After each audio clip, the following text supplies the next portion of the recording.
Hello, everybody. Welcome back to the Strategy Talks and Mechanics Guide series, and the second part in a intended to be second part. We'll see how it actually gets released in a three-part mini-series talking about what each specialist does best. And in this entrance, we're going to be talking about why ingredient Pokemon are best.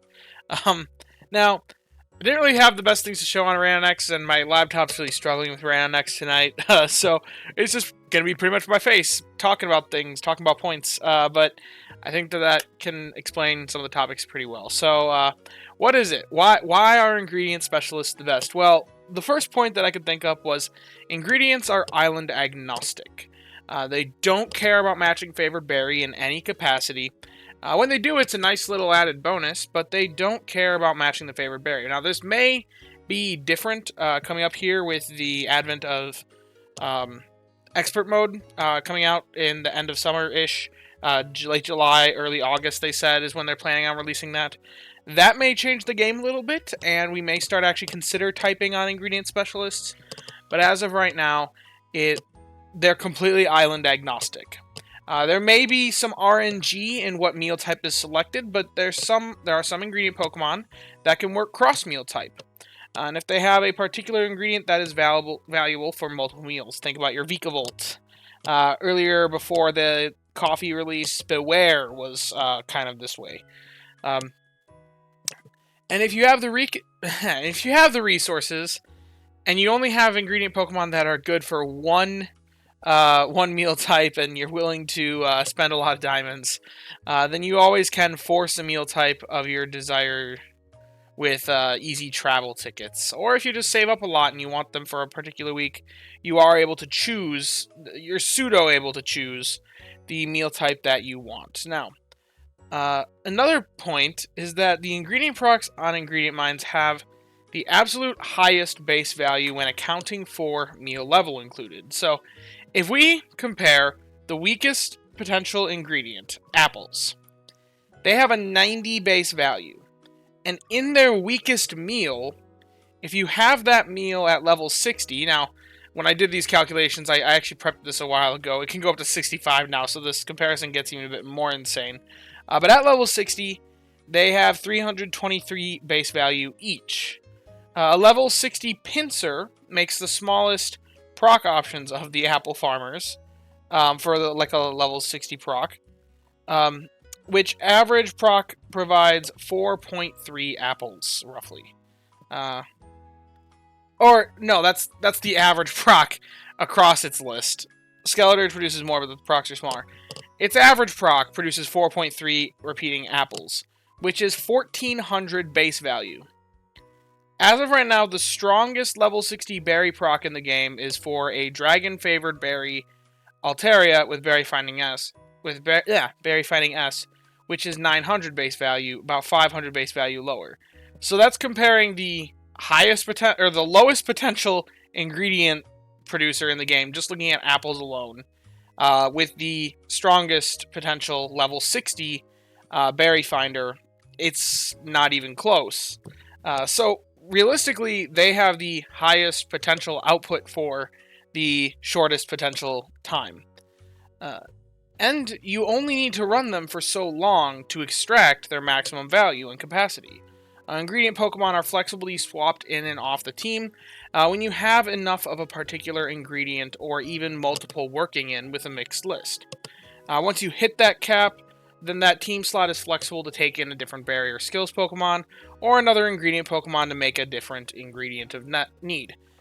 Most likely it's probably even Dedenne, who is one of those powerful skill specialists in the game and enhances the strength of cooking, something that berry specialists don't really have an equivalent of.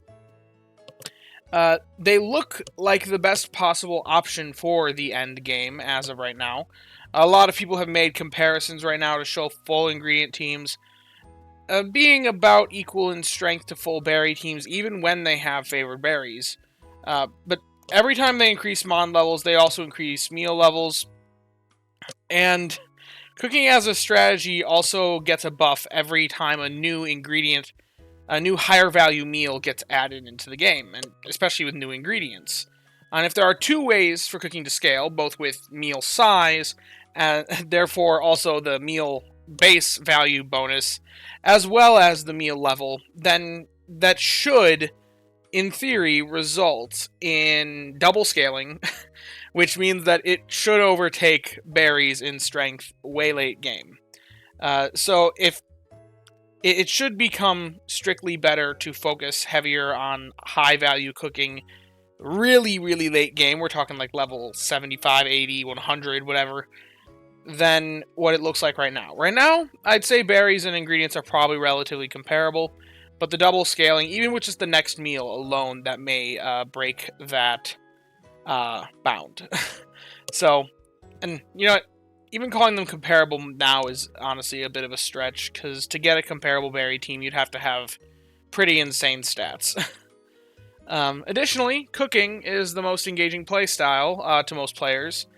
Berries can be completely ignored and still be run optimally. You could let your Pokemon just sit all day and literally never check the app, and that would still be an optimal usage of a berry Pokemon. Skills require you to interact a little bit more, checking if they have a proc or not, and depending on the skill specialist, that's going to vary in how often you need to check it. But ingredients do require that at a minimum you check the app 3 times a day. Additionally, there is a big gambling aspect to it because the crit chance. There's no equivalent to crits with berry Pokemon. The skills do have a little bit with just the feeling of the dopamine hit of collecting a skill, but it's not nearly as big as the dopamine hit that you get from getting a crit. And if you're using Dedenne, then you can easily get a lot of percent value bonus on your crit chance, which can make your crits actually pretty relatively reliable and still feel just as good because that extra value feels so fun. And it is the play style that is most like a game, I would say, rather than just an idle simulator that you need to check in on every once in a while. It's not to say that the other strategies are bad. The other strategies are still good and still can be fun and engaging if you're the right type of player. But cooking, for many, many players, is the most engaging strategy. Now, I've also talked heavily about Dedenne already. Another point that's going for ingredient specialists is that, unlike for skills and unlike for berries, there are synergistic skills that are designed to specifically boost the power of cooking, but there's really nothing for the other specialties. We don't have any skills that like trigger other skills. Now, you could argue that there's a little bit with Mimic and Transform, but those are on ingredient specialists. So that's really not a point to say that there's a skill for skill specialists. But there's Tasty Chance S and Cooking Power Up S, both of which enhance the power of cooking in one way or another, with or without good camp tickets. So that option doesn't exist for skills, and there's really nothing for berries. You could argue that the legendary beasts main skill and the extra helpful S main skill do help berry specialists, but they help ingredient specialists equally since it's forcing helps. And it arguably helps ingredient specialists more because there are a lot of ingredient specialists that are based on the idea of a very high ingredient base rate and a relatively low base speed. You can't get away with that on a berry specialist because berries are what you're looking for on a berry specialist. So their speed is what matters the most. And if you think they have too high of an ingredient rate, you can always sneaky snack them theoretically, depending on how much you care about their main skill. So it matters for ingredient. Other stats matter for ingredient specialists, which means that a slower ingredient specialist still can be viable and good for that matter. You can't get that with a berry specialist, which means that a single proc, forcing a flat number of helps, can actually help more on an ingredient specialist and synergize better with an ingredient specialist than it would with a berry specialist. So there are lots of skills that just enhance the flavor of cooking, no pun intended there, enhance the flavor of cooking in multiple ways that there really isn't that nice engaging synergy with berry and skills specialists.